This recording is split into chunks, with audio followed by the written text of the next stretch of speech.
Many people massively overcomplicate investing, but honestly, you only need 3 ETFs for complete global diversification. And there's 2 ways you can go about it, and that's what I'm going to be sharing in this video. This will give you complete global diversification for a rock bottom fee. And interestingly, to get these rock bottom fees, none of the funds are Vanguard funds. I'm Ryan, a chartered accountant, and I built my own investment portfolio to 6 figures over the last 8 years, and now I help others to do the same in a simple, diversified, and low-fee way. It's worth saying it's a common misconception that people think more funds equates to smarter or better investing, but the truth is you do not need 15 different funds to be diversified. In reality, the more ETFs you have, the more overlap there could be, actually resulting in less diversification. The 2 portfolios I'm going to show you in today's video have no overlap and will give you complete global diversification. All of the ETFs we're about to run through are available on Trading 212, and I've created pies directly on Trading 212's platform. I'll link both pies in the description below. If you somehow don't have a Trading 212 account yet and you did want to sign up and get a free fractional share worth up to £100, you can by using the link in the description. Or use promo code MMS when you download the app, or scan this QR code on screen. 3 options, so you can choose the one that's best for you. For full transparency, this is an affiliate link, but a massive thank you to anyone who decides to use it, and a massive thank you to Trading 212 for sponsoring this video. Okay, let's run through the ETFs. There are only 3 that you need, and I'm going to give you a few extra options as well. ETF 1, this is the obvious one, but keep watching, stay with me.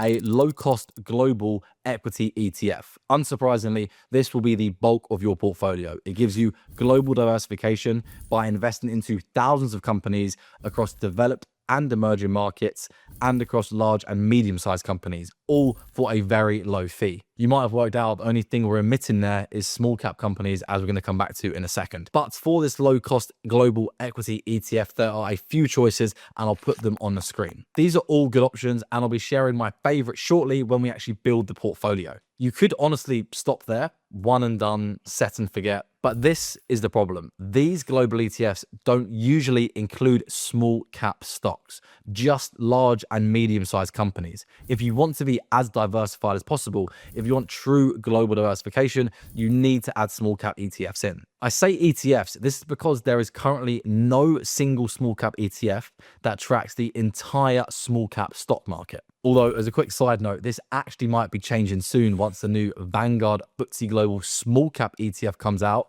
but that's not out yet. So for now, we still need 2 ETFs to do this. But first, why even bother including small cap ETFs in your portfolio? I'm going to be honest, it is a debated topic because they're such small companies, they're much riskier and they're more volatile. But I would say it's worthwhile overall because of 2 key reasons. There is potentially a long-term small cap premium, essentially meaning you can increase your returns by investing into small caps. That has historically been there, although it is important to note that it does depend on the period you're looking at. And of course, small cap stocks are riskier and volatile, as I mentioned. But more importantly, the second reason, to increase diversification. And that's why I like to include small companies in my own portfolio, as I like to be as diversified as possible. Onto the first small cap ETF, and this one is quite straightforward. It's a small cap ETF that tracks developed markets. There are 2 main options that do this, and I'll put them both on the screen now. The ETF WOSC and the ETF WLDS. Now, I prefer the second option, the iShares one, due to the lower fee.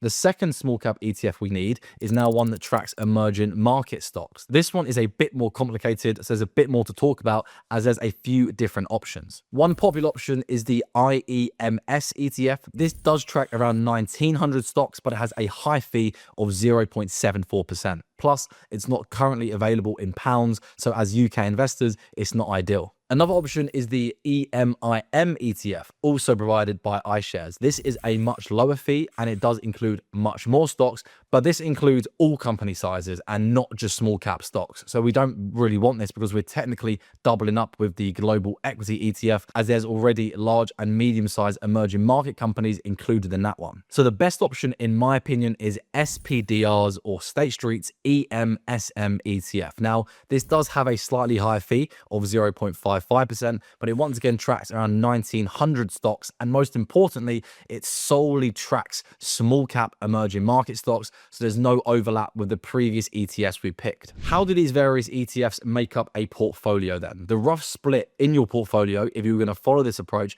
would be 85% in the global equity ETF and then 15% across these two global small cap ETFs. Using the lowest fee and, in my opinion, the best options, this on screen is exactly how your portfolio would look. This is model portfolio number 1, and your average weighted fee would just be an ongoing fee of 0.16% per year. And this gives you access to over 7,600 stocks. This is how it looks in my Trading 212 pie. Now, and I don't want to overcomplicate this, but given you're watching this video and you've got this far, you're probably very interested in all of this and maybe want to reduce your fees even more. Well, another way to create this, to get the same global exposure, but for 31% cheaper, is by using these ETFs on screen instead. Now, this once again gives you full global exposure, but the percentages would change slightly. Why is that? What's the difference between this second portfolio and the first one? Well, firstly, WRDA, that first ETF, doesn't include emerging market stocks, just developed markets. And secondly, the key difference is that EMIM includes emerging market stocks across all company sizes. So the actual ETFs and the portfolio weight will look something like this. And your average weighted fee across this portfolio would be an ongoing annual fee of 0.11%. And this gives you access to over 7,700 stocks and is 31% cheaper than the first one. Similar number of stocks for 31% cheaper. And this is how this second portfolio looks in my Trading 212 pie. I mean, this is a crazy low fee, especially as this is basically a DIY global all cap ETF. And that fund, if you want to track it, usually costs 0.23%. Here you get the same global exposure for half the price. Of course, the one caveat is that this does seem a bit more complicated. Well, it is more complicated as you need to include more ETFs in your portfolio and you need to rebalance the 3 funds to get back to your target percentages, which can be a manual job. But I mean, if you want the lowest fee for the most global diversification, then this is exactly how to do it. And that is the 3 fund portfolio. You have 2 options there you can follow. Full global diversification for rock bottom fees. Now, what other ETFs might you actually want in this portfolio? Well, if you did want to add in more ETFs to have a different role in a portfolio, you could consider a global bond ETF, ultimately depending on your risk tolerance and your time horizon. I'll put 2 popular options on the screen. Secondly, satellite or thematic ETFs, and this is really optional depending on your specific preferences. Some popular specific tilts in portfolios that I commonly see when I'm reviewing people's portfolios is extra US exposure through an S&P 500 ETF or extra tech exposure through something like a NASDAQ ETF or an AI ETF. Or on a completely different note, if you want to invest into another asset class, you could add in gold ETCs, for example. If you'd like to see a full video on these 2 extra options, bonds and satellites, please let me know in the comments and I can pull something together. But overall, and I know perhaps I'm being a little bit hypocritical because I've mentioned a few different funds in this portfolio, investing doesn't need to be complicated.